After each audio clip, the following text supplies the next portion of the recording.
Sir ನೀವು ಹೇಳಿದ್ರಿ ಕೆಶುಲು ಬಾವು ಬಂದಾಗ ಟ್ರೀಟ್ಮೆಂಟ್ ಕೊಡ್ತೀವಿ ಅಂತಂದು ಏನು ಮಾಡ್ತೀರಾ ಸರ್ ಕೆಶುಲು ಬಾವು ಬಂದಾಗ? ಸರ್ ಹೆವಿ ಊತ ಬಂದು ಹಾಲು ಕೆಡ್ತಾ ಐತೆ ಅಂದರೆ ಇದೊಂದು ಟ್ಯೂಬ್ ಹಾಕೊಳ್ತೀವಿ. ಇದನ್ನು ಇದು ಯಾವ್ದು ಸರ್ ಇದು? ಇಲ್ಲಿ ಕಿಲೋಕ್ಸ್ ಅಂತ ಇದೆ. ಹಾಂ ಅದೇ ಸರ್. ಇದನ್ನು ಒಂದು ಟ್ಯೂಬ್ ಹಾಕೊಳ್ತೀವಿ, ಕಮ್ಮಿ ಆಗುತ್ತೆ. ನಾವೇನು ಇದಕ್ಕೆಲ್ಲ ಕೆತ್ತಲು ಬಾವೆಲ್ಲ ಡಾಕ್ಟ್ರು ನಾವು ಯಾವತ್ತೂ ಕರೆಸಿಲ್ಲ.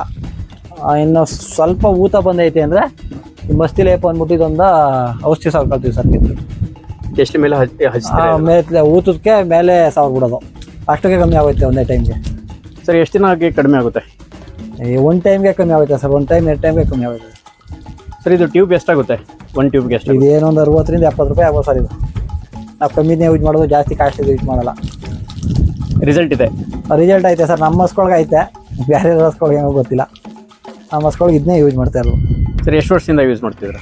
ಇದಾದ್ರೆ ಒಂದು 5-6 ವರ್ಷದಿಂದ ಇದೆ. ನಾವು ನಮ್ಗೆ ಆರಾಮಲ್ಲಿ ಏನು ಬಾವೇನು ಸಮಸ್ಯೆ ಜಾಸ್ತಿ ಇಲ್ಲ, ಕಂಡಾಗ ಉಪಯೋಗಿಸ್ಕೊಳ್ತೀವಿ, ಯಾವಾಗಲೂ ಮಡಿಕೊಂಡಿರ್ತೀವಿ.